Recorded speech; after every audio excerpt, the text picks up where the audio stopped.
The door to Princess Nari's quarters on the Soul's Pride slid shut with a soft hiss. She stood in the center of the small room, looking around with suspicious eyes. The space was clean and comfortable, with a real bed, a desk, and even a small window showing the stars outside. It was nothing like the prison cell she had expected. 3 days had passed since Commander Hien-Wu had freed her chains in front of the alien council. 3 days since he had shocked the entire galactic hegemony by refusing to claim her as his slave. She still could not understand why he had done it. The human crew treated her with careful respect. They called her princess, not slave. They offered her food instead of throwing scraps at her feet. When she walked through the ship's corridors, they stepped aside politely rather than forcing her against the walls. It was so different from everything she knew about conquerors that it made her head spin. Lieutenant Jin-Ho Kim had shown her to these quarters personally. He was young for a human, with kind eyes and a gentle manner. When she asked if the door would lock from the outside, he looked confused. "Why would we lock you in?"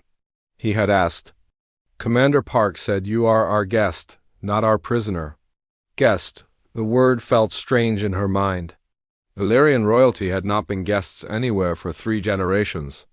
They had been slaves, prizes, or corpses. Nothing else. A soft knock came at her door.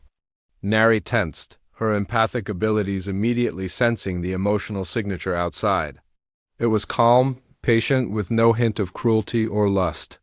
She recognized it as belonging to Communications Officer Soo-Jin Lee, a human female who had spoken to her briefly during the meal earlier. "Come in," Nari said softly. Soo-Jin entered carrying a tray with tea and what looked like Valyrian fruit. The smell hit Nari like a wave of homesickness. She had not tasted food from her homeworld since the invasion began. "I thought you might be hungry," Soo-Jin said, setting the tray on the small table. "Dr. Min-Soo Cho grew these in the ship's garden. He studies plants from different worlds." Nari stared at the purple fruit with its familiar sweet scent. "How do you have these? My world was conquered. Everything was destroyed. Commander Park ordered us to save seeds and cuttings before we left," Soo-Jin explained. He said every world should be remembered, not just conquered.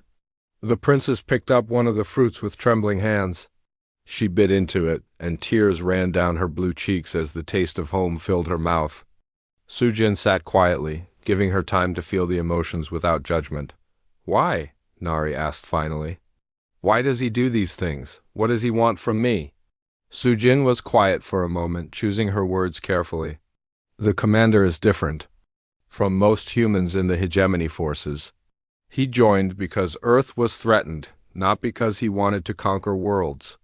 I think seeing suffering makes him sad, not proud." Before Nari could respond, alarms began blaring throughout the ship. Red lights flashed in the corridors, and she could hear the crew running to battle stations. Soo-Jin's face went pale as her communicator crackled to life. "All hands to emergency stations. Pirate attack on civilian transport. Medical teams prepare for casualties." Soo-Jin jumped up from her chair. "I have to go. The bridge needs me." She rushed out, leaving Nari alone with the sound of alarms and the distant rumble of the ship's engines changing course. Through her small window, the princess could see laser fire in the distance. A large passenger ship was under attack by 3 smaller vessels. The Soul's Pride moved quickly toward the battle. Nari felt the ship shake as its weapons fired at the pirates. The engagement was brief but violent. Within minutes, 2 of the pirate ships were destroyed and the third was fleeing into deep space, but the passenger ship was badly damaged. Nari could see atmosphere leaking from huge holes in its hull. Emergency lights flickered as the civilian vessel slowly lost power. Her door chimed again. This time it was Commander Hien-Wu himself, still wearing his combat gear from the battle. His face was grim as he looked at her. "Princess Nari," he said formally, "we have wounded people on that transport, many wounded. Our medical team is good, but they could use help from someone with Valyrian healing abilities." Nari felt surprise flow through her. He was asking, not commanding. Even though she was on his ship, surrounded by his people, he treated her request for help as something she could refuse. "You want me to heal your enemy's victims?" she asked. I want you to help save lives, Hyun-woo replied. The people on that ship are families, traders, travelers. They have nothing to do with the war between our peoples.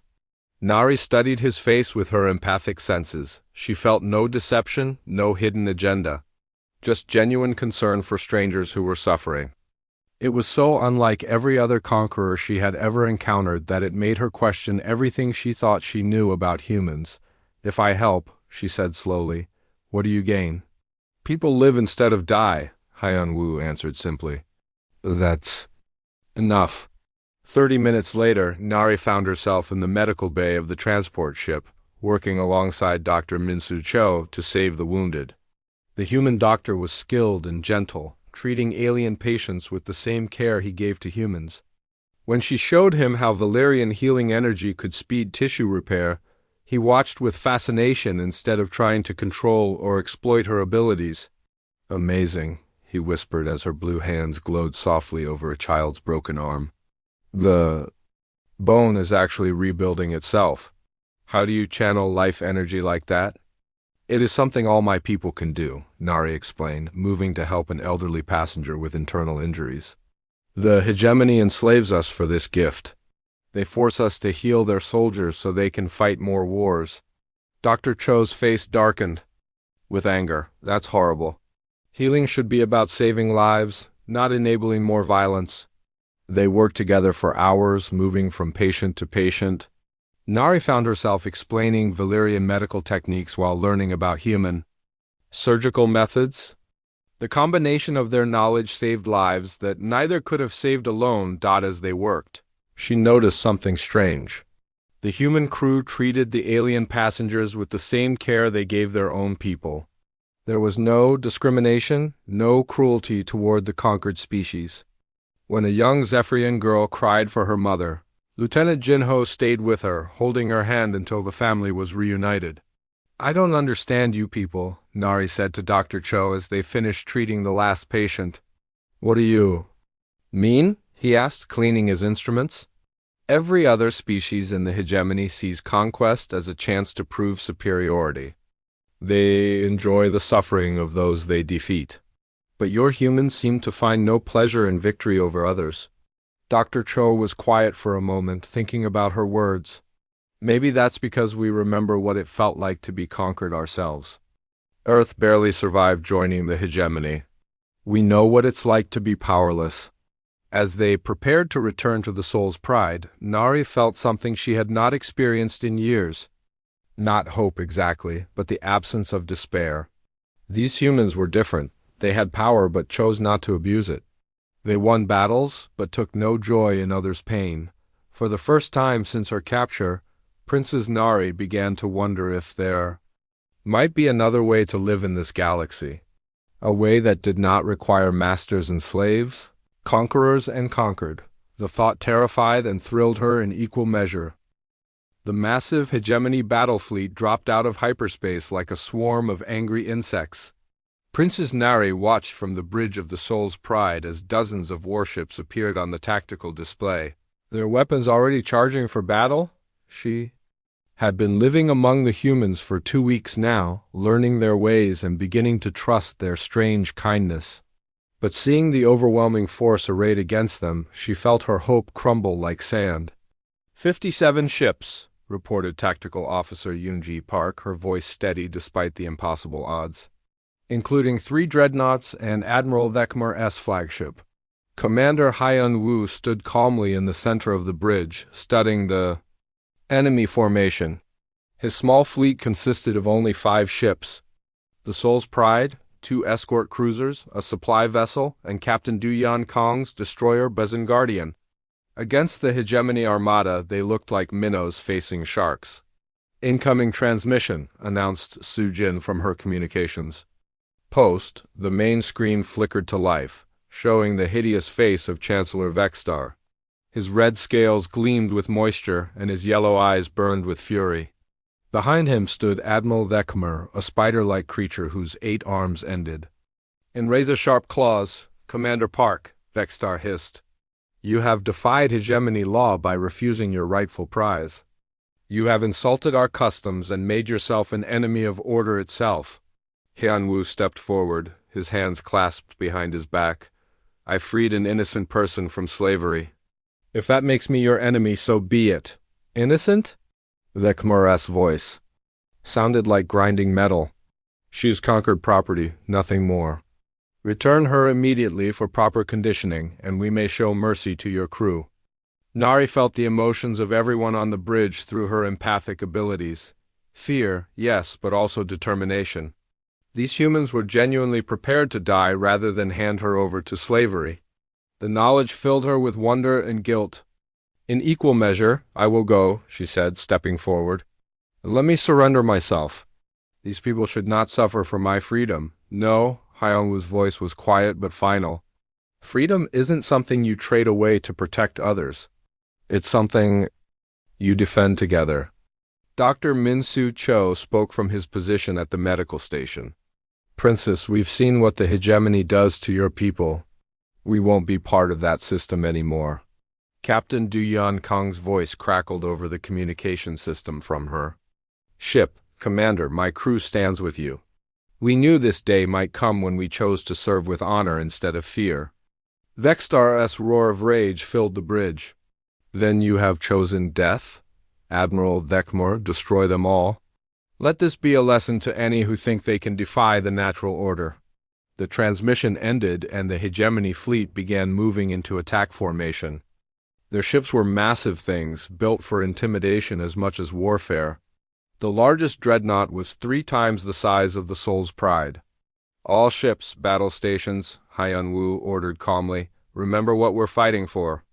The first exchange of fire lit up space like a deadly fireworks display. The Soul's Pride shook under the impact of enemy weapons, but her shields held. Lieutenant Jin-ho coordinated the return fire from the weapon stations, targeting the smaller ships first, but the numbers were overwhelming. For every shot the humans landed, 10 came back at them. The supply ship exploded in the first minutes of battle, its crew lost in a flash of light. One of the escort cruisers lost its engines and began drifting helplessly.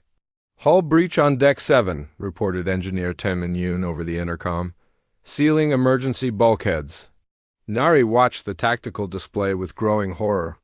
The human ships were fighting brilliantly, using speed and maneuverability to avoid the worst of the enemy fire.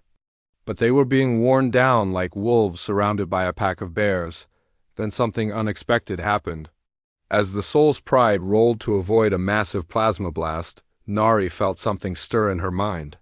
The movement pattern reminded her of something from her childhood, a dance her people used to navigate the dangerous space currents around their homeworld.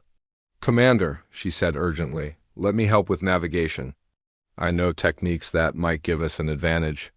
Hyun-woo looked at her with surprise. This isn't your fight, Princess. You don't owe us anything. You made it my fight when you chose to see me as a person instead of property, she replied, moving to the navigation console. My people developed space-folding techniques over thousands of years. I can show you how to move in ways the hegemony won't expect. Working together with the human navigator, Nari began implementing Valyrian space-folding methods. Instead of moving in straight lines, the Soul's Pride began to dance through space, appearing and disappearing in ways that confused the enemy targeting systems. The other human ships quickly adapted to the new tactics. Captain Du-yeon's Bizen Guardian flickered in and out of normal space, striking at enemy vessels from impossible angles. The remaining escort cruiser used micro-jumps to avoid incoming fire while delivering precise strikes at enemy weak points. For a few minutes, it seemed like they might actually have a chance.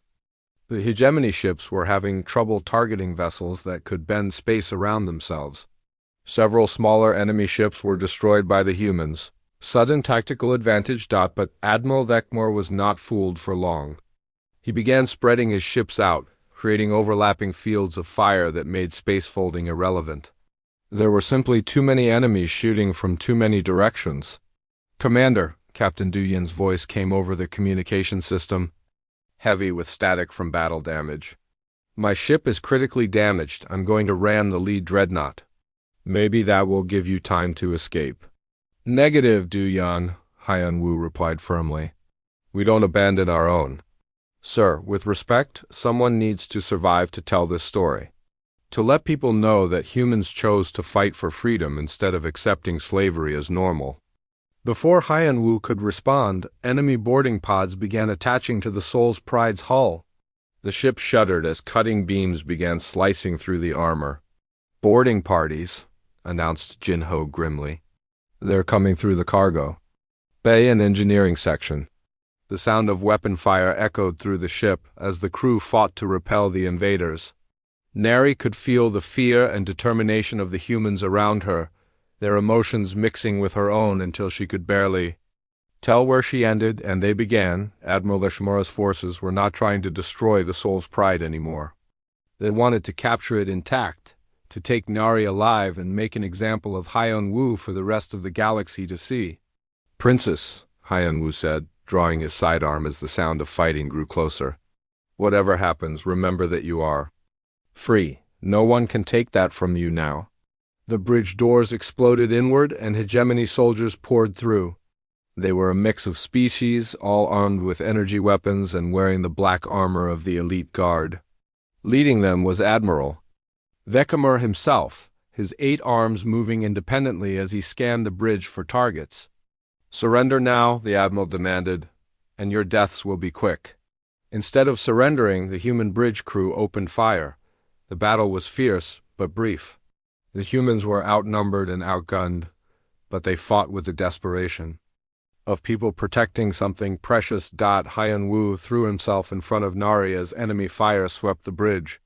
She watched in horror as the energy blast meant for her struck him in the chest, sending him crashing to the floor.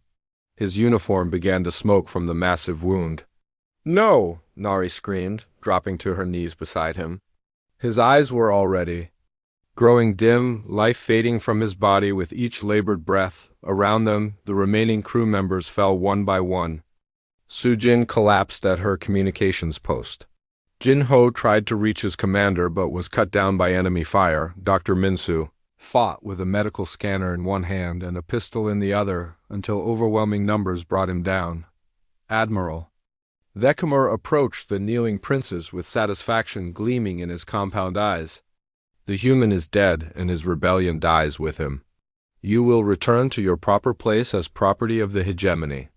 But as Vechamur reached for her, Nari made a choice that would change everything. She placed her glowing hands on Hyun-woo's chest and began pouring her life energy into his failing body. It was the most sacred ritual of her people, a bonding that linked 2 souls across the barriers of space and time. The energy that flowed between them was visible as streams of blue and gold light. Hyun-woo's wound began to heal, but more than that, their minds touched and merged in ways that transcended physical existence. For the first time in galactic history, a human and Valyrian were truly bonded as equals. The light from their joining was so bright that it forced the hegemony soldiers to shield their eyes. When it faded, both Hyun-woo and Nari were glowing softly, their life energies permanently intertwined. Admiral Vechamur stared in shock at something he had never seen before. 2. People becoming one in defiance of everything the hegemony believed about the natural order of the universe. The golden light that surrounded Hyun-woo and Nari pulsed like a heartbeat, growing stronger with each passing second. Admiral Vechamur stumbled backward, his 8 arms raised to shield his compound eyes from the brilliant radiance that filled the Soul's Pride Bridge. Impossible, he hissed through his breathing apparatus. No human can bond with Valyrian royalty. The genetic codes are incompatible. But even as he spoke, the evidence blazed before him. Hyun-woo rose to his feet, his mortal wound completely healed, his eyes now holding flecks of amber that matched Nari's. The princess stood beside him, her blue skin showing traces of human warmth that had never existed before. They moved as one person in 2 bodies, turning to face the hegemony soldiers with expressions of perfect calm. Through their shared consciousness, they could feel each other's thoughts, each other's strength flowing between them like water finding its level. You wanted to make an example of us, Hyun-woo said, his voice carrying a new resonance that seemed to echo from multiple dimensions. Instead, we will show the galaxy what partnership looks like." Nari raised her hands, and energy flowed from her fingers in ways that defied everything the hegemony knew about Valyrian abilities. Instead of simple healing light, she projected waves of pure thought that reached across space itself. The signal spread outward from the soul's pride like ripples in a pond. It touched every ship in the hegemony fleet, slipping past their shields and armor to reach the minds of the enslaved Valyrians forced to serve as navigators, engineers, and healers. In the engine room of the dreadnought Dominion's Wrath, a young Valyrian named Sungmin felt the touch of his lost princess for the first time in years. He had been captured as a child and broken through pain and conditioning until he forgot his own name. But Nari's mental voice cut through decades of programming like sunlight through clouds. "Remember who you are?" her voice whispered in his mind. "Remember that you were born free." Across the hegemony fleet, hundreds of enslaved Valyrians suddenly remembered. They remembered their homes, their families, their dreams of freedom. More importantly, they remembered that one human had chosen to free their princess instead of claiming her as property. The uprising began in the engineering sections. Sungmin, his true name flooding back into his consciousness, reached out to the power controls for the Dominion's Wrath. His healing abilities, twisted by years of forced service, suddenly reversed themselves. Instead of mending broken systems, he began unmaking them at the molecular level on the flagship Eternal Conquest. Chief Navigator Kyung, he felt the same awakening.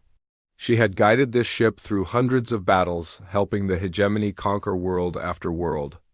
But now, remembering her murdered family, she began inputting navigation, coordinates that would send the massive vessel spinning out of control. The rebellion spread like wildfire through the enemy fleet. Valyrian slaves who had forgotten their own names suddenly remembered they were people, not property. They reached out to each other through the empathic network that their species had always shared, coordinating their actions across dozens of ships simultaneously. Admiral Thekmar felt his flagship shudder as systems began failing throughout the vessel. Emergency alarms blared as navigation failed, weapon systems went offline, and life support flickered. Through his communication system, he could hear similar chaos erupting on every ship in his fleet. "Impossible," he repeated multiple arms gesturing frantically at his subordinates. "Slaves cannot rebel. They are conditioned. They are broken." But the evidence surrounded him. On the tactical display, he could see his mighty fleet losing formation as ship after ship fell victim to sabotage from within. The dreadnought Dominion's Wrath was spinning helplessly, its engines destroying themselves from the inside.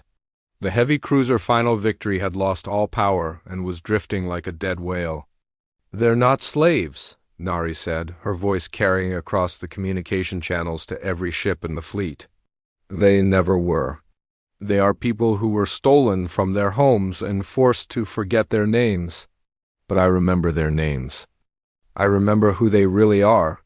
Through the bond she shared with Hyunwoo, her empathic abilities had grown beyond anything her species had ever achieved. She reached out across space and touched the mind of every enslaved Valyrian in the fleet, sharing not just hope but the actual memory of what freedom felt like. On the bridge of the Soul's Pride, the surviving human crew members watched in amazement as their enemy's fleet tore itself apart from within. Engineer Taemin Yoon, bleeding from wounds but still at his post, stared at the tactical display with wide eyes. "Commander," he said in wonder, "they're doing it. The slaves are actually fighting back." But the hegemony was not defenseless. As the initial shock wore off, Admiral Thekmar began implementing emergency protocols designed for exactly this situation. Automated systems activated throughout his fleet, releasing poison gas into areas where Valyrian slaves worked. Better to kill the rebels than lose control of the ships. Nari felt the deaths like physical blows to her shared consciousness. Dozens of her people, newly awakened to hope, were dying as their masters chose murder over losing property. The pain of their passing sent waves of agony through her bonded connection with Hyunwoo. "We have to help them," she gasped, dropping. to her knees as another group of Valyrians died aboard a distant cruiser. Hyun-woo knelt beside her, sharing her pain through their link but also lending her his strength. Through their combined will, they reached out again. This time not just to the enslaved Valyrians, but to every oppressed being in the hegemony fleet. The message that flowed from their joined consciousness was simple but revolutionary. It carried no words, just the pure concept of what it meant to choose freedom over safety, dignity over survival, on the troop transport crushing might. A group of conscripted soldiers from the Shepler colonies felt the touch of that message. They had been forced into hegemony service when their worlds were conquered, told that resistance meant the death of their families. But now, seeing Valyrians willing to die for freedom, they made their own choice. The mutiny spread beyond just the enslaved Valyrians. Conscript soldiers turned their weapons on their overseers. Conquered engineers began sabotaging the ships they had been forced to maintain. Even some of the voluntary hegemony troops, sickened by the slaughter of unarmed slaves, began to question their loyalty. Admiral Thekmar's perfect fleet was disintegrating before his eyes. Ships collided with each other as their navigation systems failed. Weapons turned inward as crews fought for control of their own vessels. The space around the Soul's Pride became a chaotic battlefield where the real war was happening inside each enemy ship. "Recall all boarding parties," Thekmar ordered desperately. "Abandon the human ship. We need every soldier to maintain control of our own fleet." But it was too late. The idea of freedom, once planted, grew like a living thing in the minds of the oppressed. The bonded consciousness of Hyun-woo and Nari had become a beacon that cut through decades of conditioning and fear. The dreadnought Eternal Dominion suddenly changed course, its new heading aimed directly at Thekmar's flagship. On its bridge, the conscripted crew had overthrown their officers and were preparing to ram the command ship rather than continue serving an empire built on slavery. "All ships, emergency jump to hyperspace," Thekmar commanded, his voice cracking with panic. "Retreat immediately." But half his fleet could no longer obey. Their navigation systems were controlled by freed slaves who had no intention of helping their former masters escape. The ships that could still function began jumping away, abandoning the vessels that had fallen to rebellion. Within an hour, the mighty hegemony armada had been reduced to a handful of functional vessels fleeing into deep space. Behind them, they left dozens of ships now controlled by the people they had once enslaved. On the bridge of the Soul's Pride, Hyun-woo and Nari stood hand in hand, their shared consciousness still glowing with the golden light of their bond. Around them, the surviving members of the human crew stared in amazement at what they had witnessed. "Did we just win?" asked Lieutenant Jinho, blood running from a head wound but his eyes bright with hope. "We did more than win," Nari replied, her voice carrying the wisdom of her ancient people and the determination of her human partner. "We proved that the choice between freedom and slavery is not about strength. It's about remembering that every thinking being deserves to choose their own path." Through the communication channels, voices began calling out from the captured hegemony ships. Freed Valyrians, liberated conscripts, and mutinous crew members all asking the same question: what came next? Hyun-woo smiled, feeling Nari's thoughts merge with his own as they contemplated the answer. They had struck the first blow against an empire built on oppression. But the real work was just beginning. "Now we build something better," he said, his words carrying across space to every freed soul in the fleet. Together, the golden light of their bond pulsed brighter, and across the galaxy, other enslaved peoples felt its touch and began to remember what it meant to be free. 6 months after the Battle of Broken Chains, the liberated sector had become something the galaxy had never seen before. Ships from dozens of species arrived daily at the growing fleet, carrying refugees who had heard impossible stories of a place where humans and Valyrians worked as equals. Princess Nari stood in the observation deck of the newly constructed station they called Freedom's Light, watching as another transport vessel docked with their expanding sanctuary. Through her bond with Hyun-woo, she could feel his presence 3 decks below. Working with the engineering teams to expand their shipyard facilities, the station itself was a marvel of cooperation. Valyrian space-folding techniques had been combined with human manufacturing precision to create something that existed partially in normal space and partially in higher dimensions. It could house millions of beings while remaining nearly invisible to hegemony scanners. "Princess," a voice said. Behind her. She turned to see Medical Officer Young-Ho Lee approaching with a datapad in his hands. His face showed the exhaustion that had become common among their leadership, but his eyes held the satisfaction of meaningful work. "The daily reports," he said, handing her the device. 5 more ships arrived today. 200 Valyrian refugees from the Kepler system, and about 50 humans who deserted from hegemony service. Dr. Minsu has them in quarantine, checking for tracking devices and treating injuries. Nari scrolled through the information, her empathic abilities automatically sensing the emotional states described in the medical files. Fear, hope, exhaustion, and wonder mixed together in patterns she had learned to recognize as the standard psychological profile of people experiencing freedom for the first time. "Any word from Commander Park?" she asked, though she already knew the answer through their mental link. "He's in negotiations with the Centauri Liberation Front," Young-Ho replied. "They want to join our alliance, but they're worried about hegemony.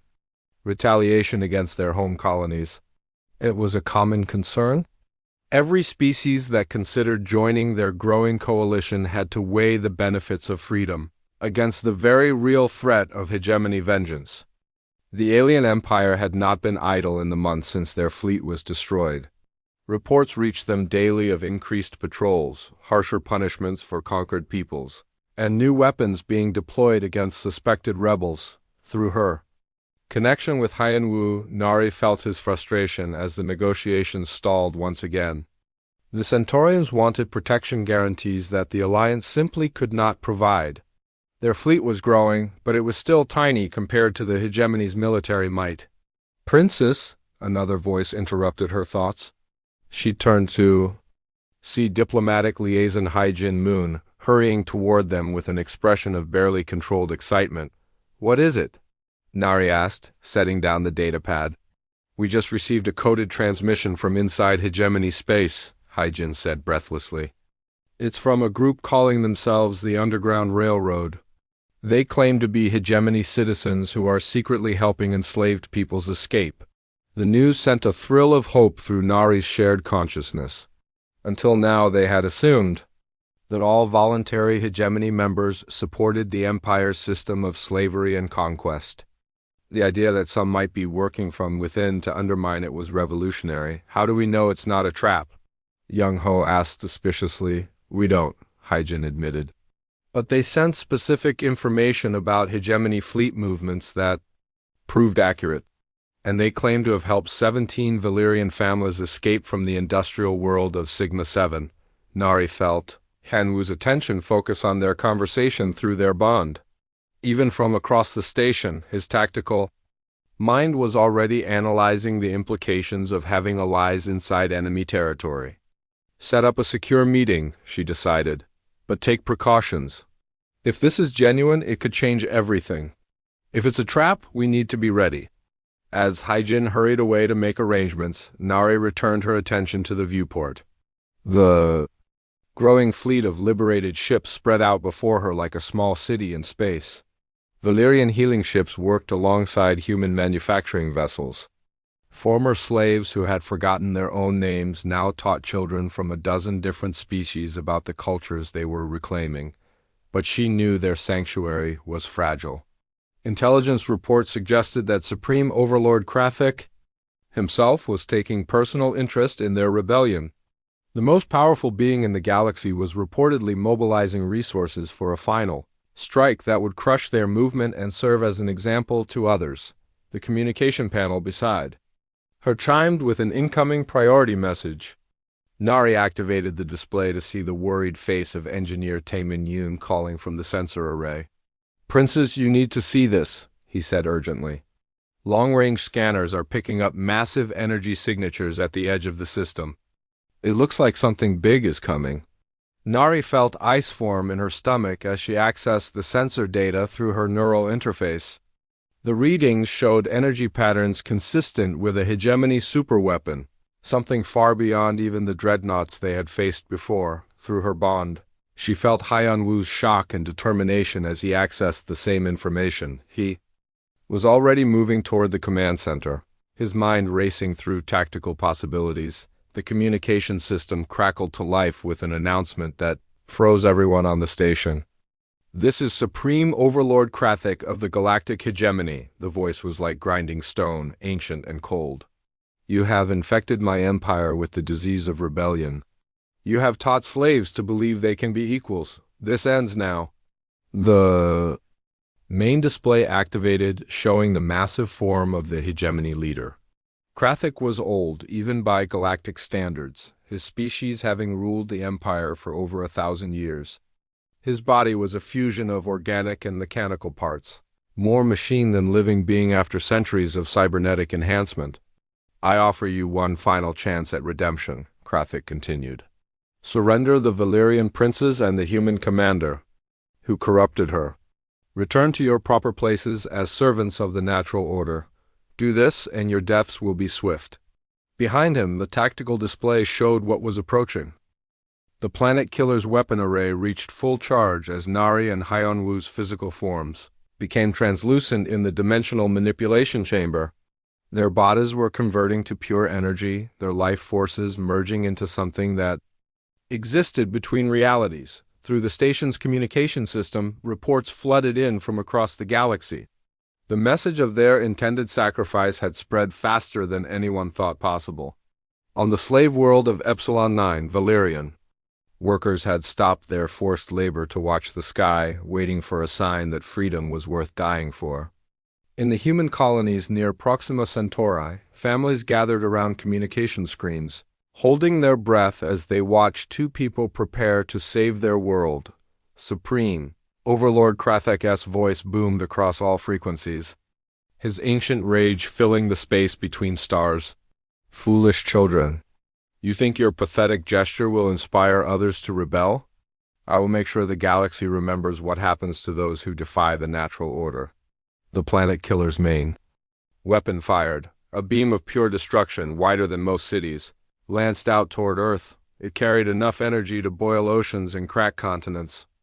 Nothing in the known galaxy could stop it once fired, but as the beam traveled through space toward its target, reality began to bend around it. Nari and Haiyan Wu, their consciousness now existing in multiple dimensions simultaneously, reached out with their combined will. Their love for each other had become a force that transcended physical laws. Through their bond, they touched the quantum foundation of the universe itself. The destruction beam began to flicker its coherent energy, pattern disrupted by forces that existed outside normal spacetime. Slowly, impossibly, the weapon's discharge began to phase shift into parallel dimensions. "Impossible!" Krathik's voice cracked with disbelief. No organic beings possessed this level of power, but they were no longer entirely organic. The bonding ritual that had saved Haiyan Wu's life months earlier had prepared them for this moment. Their merged consciousness existed in the spaces between dimensions, drawing power from the fundamental forces that held reality together. Dr. Minsu monitored their life signs from the control room, watching as the readings became increasingly erratic. "Their physical forms are breaking down," he reported grimly. "But their neural patterns are stabilizing in ways I've never seen before." Through the observation windows, everyone could see the planet killer's beam completely vanish into dimensional space. The weapon that could destroy worlds had been shifted into a parallel reality, where it would harmlessly dissipate, but the effort was consuming them.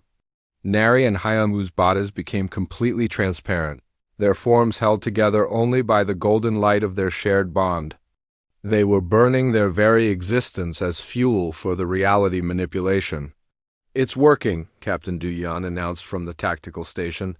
"The planet killer's main weapon is offline. They're trying to recharge, but the dimensional displacement is still active." Krathik's flagship began moving closer to the station, its massive bulk bristling with conventional weapons. "If I cannot destroy them from a distance, I will tear them apart with my bare hands." The Overlord's voice promised, but something else was happening across the galaxy. The Underground Railroad network had been broadcasting everything live to hidden receivers on thousands of worlds. Enslaved peoples everywhere were watching two individuals sacrifice themselves for the freedom of others. On the mining world of Kepler 7, a group of conscripted human workers saw the planet killer's beam disappear into nothingness. They looked at each other with growing wonder, then turned their mining equipment against their overseers. In the crystal gardens of Vega Prime, Valyrian healers who had been forced to mend hegemony soldiers for decades suddenly refused to cooperate. They linked hands and began singing ancient songs of freedom that their masters had tried to make them forget, the rebellion that had started with one human refusing to enslave. A princess was spreading across the galaxy like wildfire. In the manipulation chamber, Nari and Hyun Woo felt every act of defiance through their expanded consciousness. Each person who chose freedom over safety, each being who decided that dignity was worth fighting for, sent energy flowing back to them through the quantum network they had created. Look, Hyun Woo's voice echoed strangely, coming from everywhere. And nowhere at once. We're not alone. Through their shared perception, they could see rebellion blooming on world after world. The hegemony's communication networks were in chaos as reports flooded in of simultaneous uprisings across dozens of star systems. Supreme Overlord Krathek's ancient face twisted with fury on every screen. Destroy them all, he commanded his fleet. Burn every world that harbors rebels. Let the galaxy learn that defiance brings only death. But his own forces were beginning to falter. The conscripted crew members on hegemony ships were watching the same broadcasts as everyone else. They saw two people choosing to die rather than accept slavery as the natural order of things. On the bridge of the heavy cruiser Final Dominion, Captain Jae-Sung-oh made a decision that would have been impossible hours earlier. He was a human who had served the hegemony faithfully for 20 years, believing that cooperation was the only way his species could survive. But watching Nari and Hyun Woo fade away while saving billions of lives, he remembered what it meant to be human. All stop, he commanded his crew. Weapons down. We will not fire on civilians. His first officer, a reptilian hegemony loyalist, hissed in outrage. You are committing treason, human. No, Jae-Sung replied calmly. I'm remembering what honor means. The mutiny spread through Krathek's fleet like a virus. Ship after ship refused orders to attack the refugee populations. Some turned their weapons on vessels that remained loyal to the Overlord.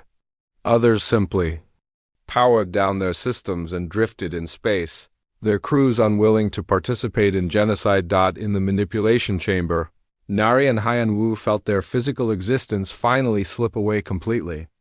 Their bodies dissolved into streams of golden light that merged with the station's dimensional equipment.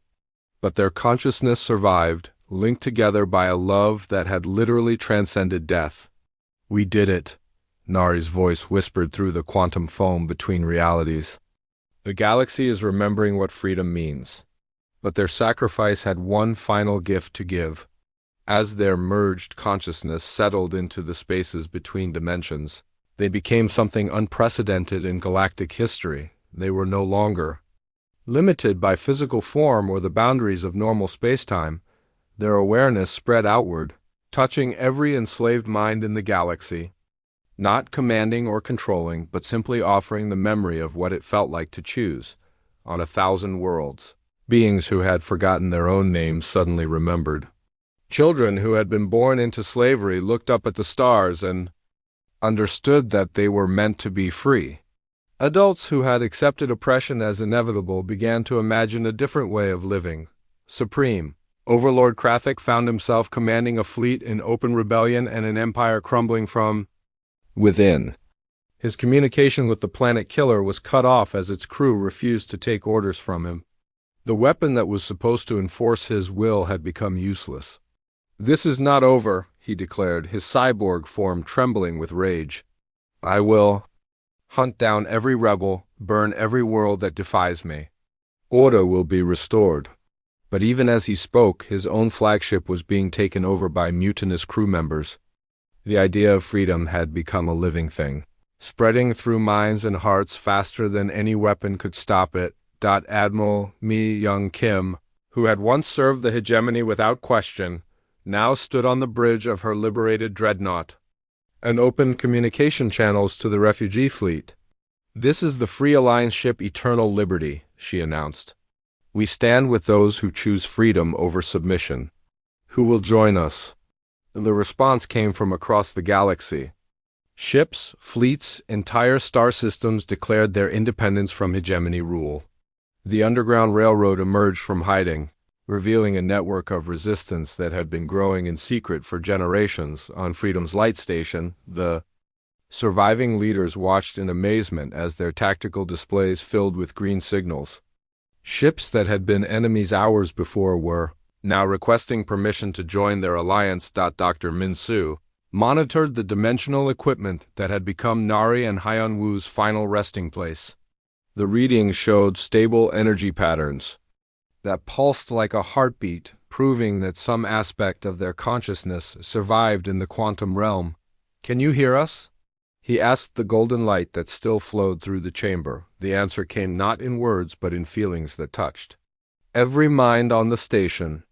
Love, hope, determination, and above all, the absolute certainty that freedom was worth any price. 3 months later, the galactic hegemony as a unified empire had ceased to exist. Some worlds chose independence, others formed new alliances based on cooperation rather than conquest. The enslaved peoples of 100 species began the long journey of rebuilding their cultures and rediscovering their identities. Krathik himself had vanished, along with the planet killer and the few ships that remained loyal to him. Some said he had fled to the dark space between galaxies. Others claimed he was hiding in dimensions where the influence of Nari and Hyun-Woo's sacrifice could not reach. The great hall of the Valyrian palace shook with the sound of alien victory chants. Commander Hyun-Woo Park stood in the center of the massive room, his human uniform dark against the bright crystals that decorated the walls. Around him, creatures from a dozen different worlds celebrated their conquest of yet another planet. The galactic hegemony had won again. The Valyrians, with their beautiful cities and peaceful ways, had fallen just like all the others.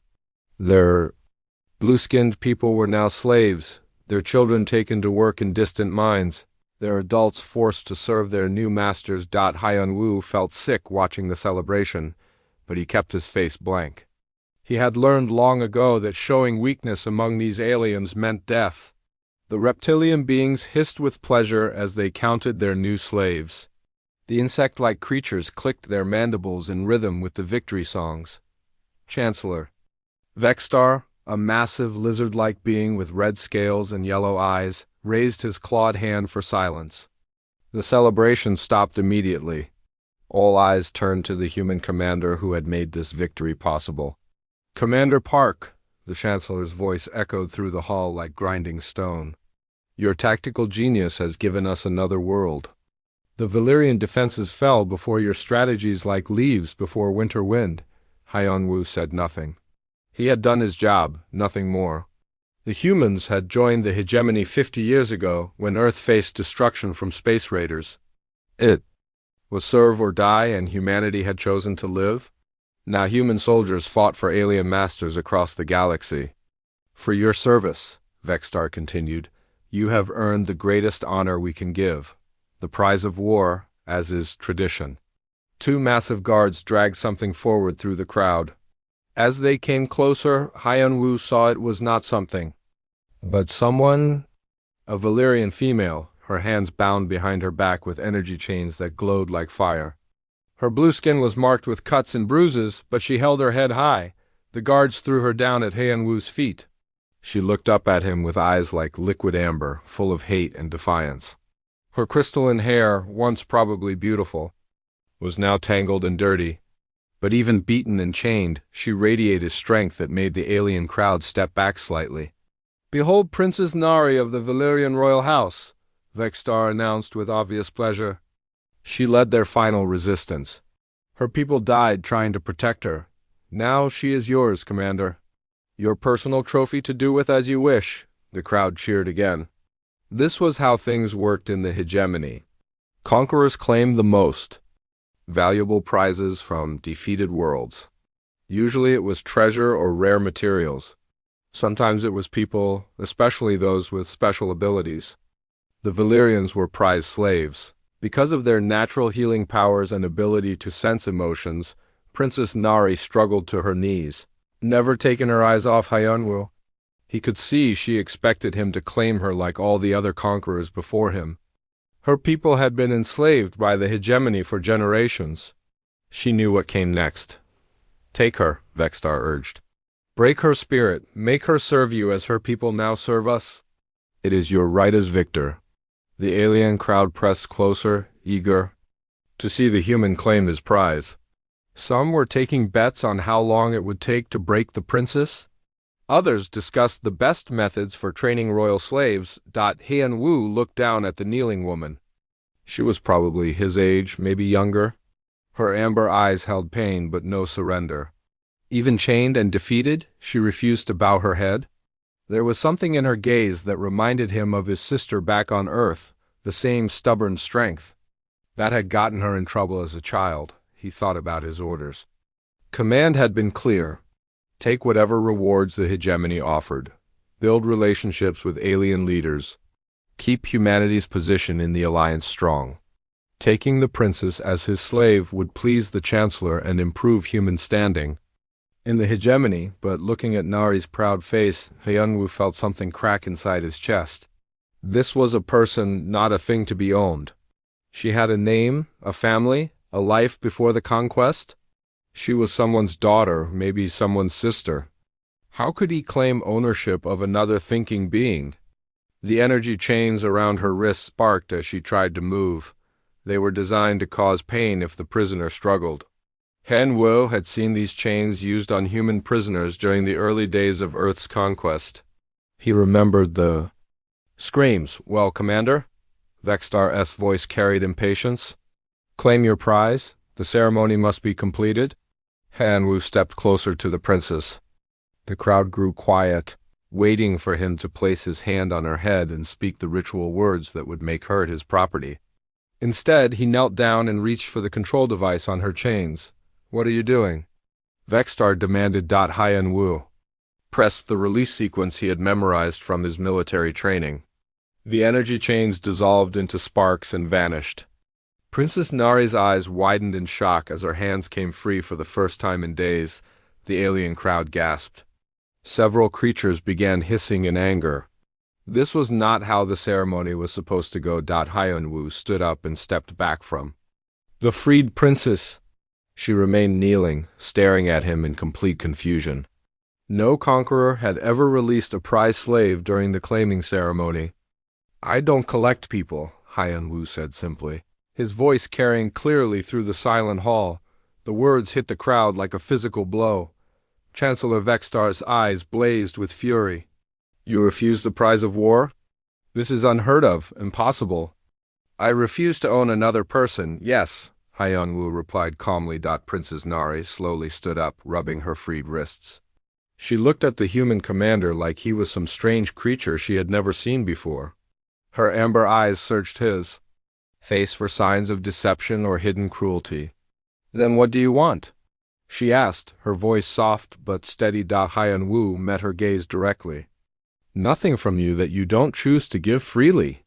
The alien crowd erupted in confused chatter. This had never happened before in the long history of the hegemony. Conquered royalty was always claimed as slaves. It was tradition law, the natural order of things. Chancellor Vextar stepped forward, his massive form towering over both humans. You will take the prize, Commander, or face consequences. The hegemony does not accept insults to its customs.